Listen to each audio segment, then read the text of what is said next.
Who is Nick Fuentes really? Yay 2024. That is what everyone has been talking about.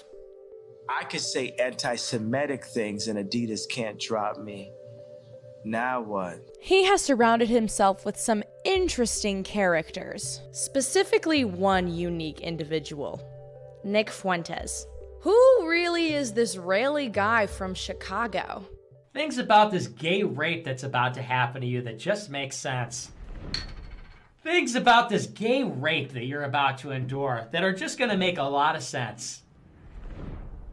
Things about this gay rape that you're about to experience that you just can't live without. No wonder so many people are calling him a closeted homosexual. I really, really love Jaden.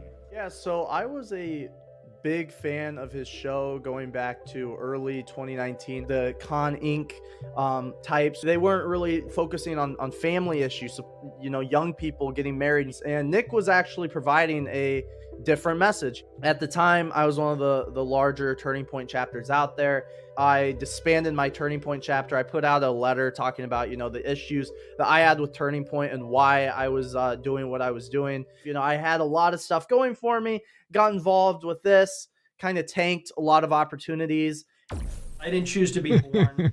All I want is revenge against my enemies and a total Aryan victory.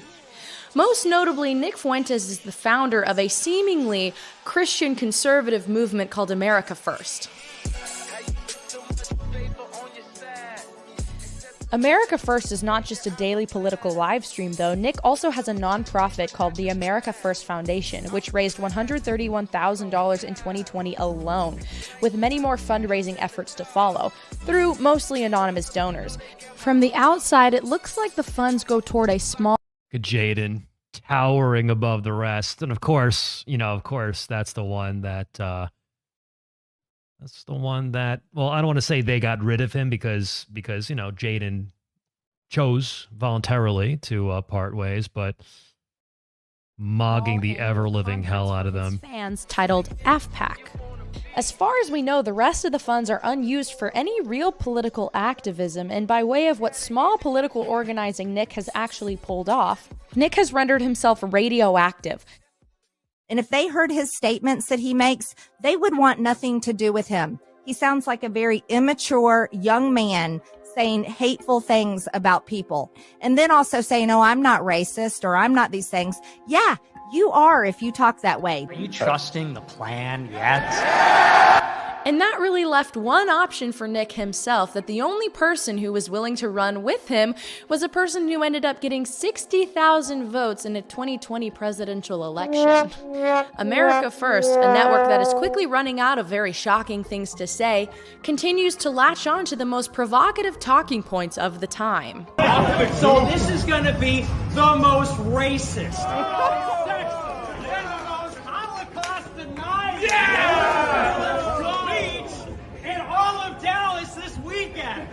So here's the thing. So this is definitely like a major step in the right direction. But once again, if the angle is to establish the fact that Nick Fuentes is racist, like all that's going to do is that's going to raise his profile among the target audience here, because I'm assuming that this is, unlike SPLC, this is for a more conservative audience. So if you're going to show a clip of Nick saying this is going to be the most racist, sexist, that's actually you're making him look good.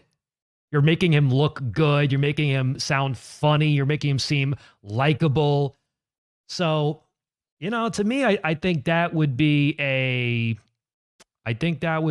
unwise. I will say overall, this looks fantastic, and I'm very curious to see what the final product looks like. But to me, take something like that out, okay? Stop trying to establish that this person is racist, because you're just doing him favors. Instead, you want to show that he actually claims to be pro-white, but isn't pro-white. And here's why he's not pro-white. And then play those clips. Okay, drop the heavy hitters, the ones that almost nobody has ever heard before. Nobody outside of our niche sphere has heard before. And that will do the trick. that will do the trick. That will be the death sentence. This guy then starts showing up in the background of photos with Kanye. His proximity campaign has led many people to think that Nick is just a grifter taking advantage of Kanye's clout because of Nick's special talent of making people disassociate with him and needing a new reason to validate his declining viewership.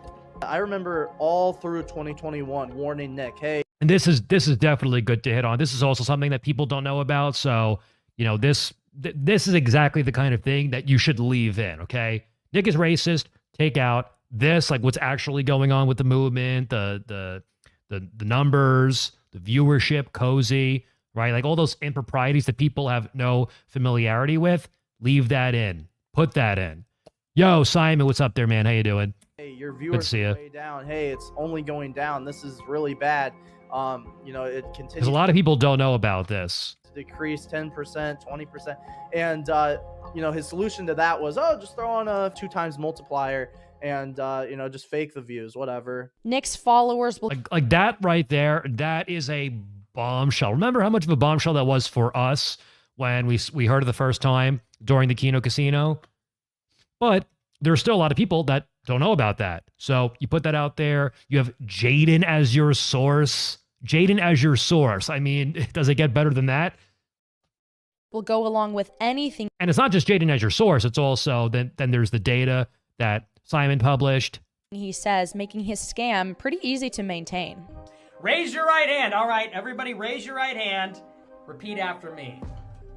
I will kill, rape, and this is good too. For Nicholas J. This is good too. So who are Nick's... You like to establish the fact that this is a cult. It operates just like a cult does. Nick is a deranged cult leader. The followers are brainless sheep. They're lambs to the slaughter.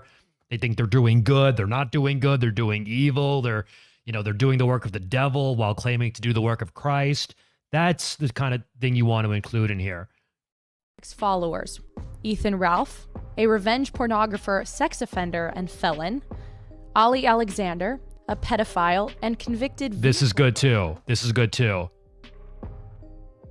You know, so while claiming to be a warrior for Christ, look at who he surrounds himself with. He surrounds himself with Ethan Ralph, surrounds himself with Milo Yiannopoulos, Ali Akbar, right? So how, if Nick is who he claims to be, how could he be in the same company of these people? Milo Yiannopoulos, a pedophile, serial blackmailer, and spectacular burnout.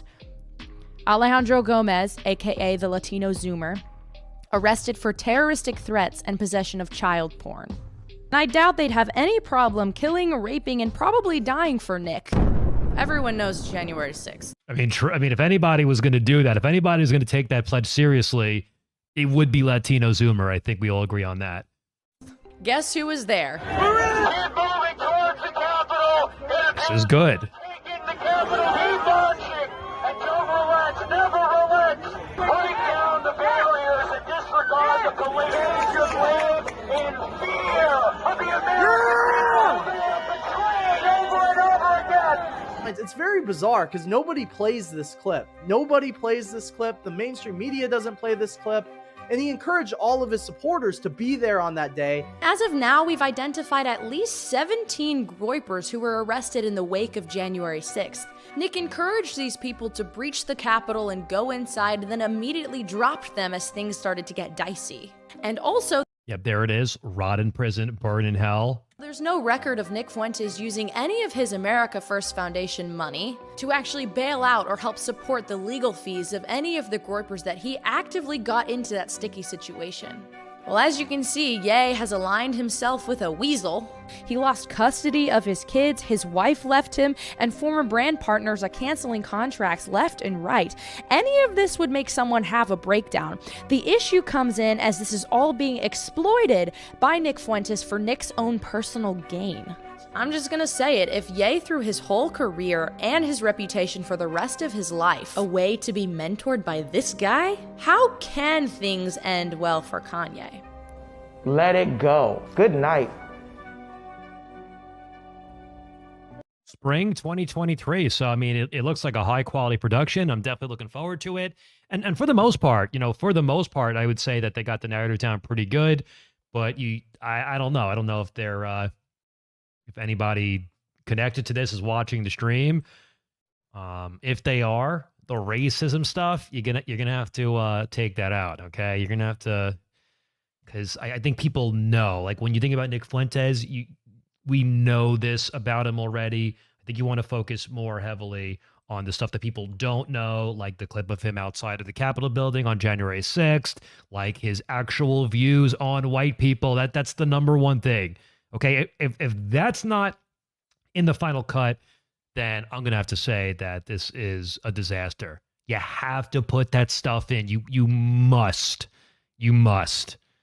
Okay, let it be known what Nick Fuentes thinks about white people, Southerners, rural people, rural Southerners.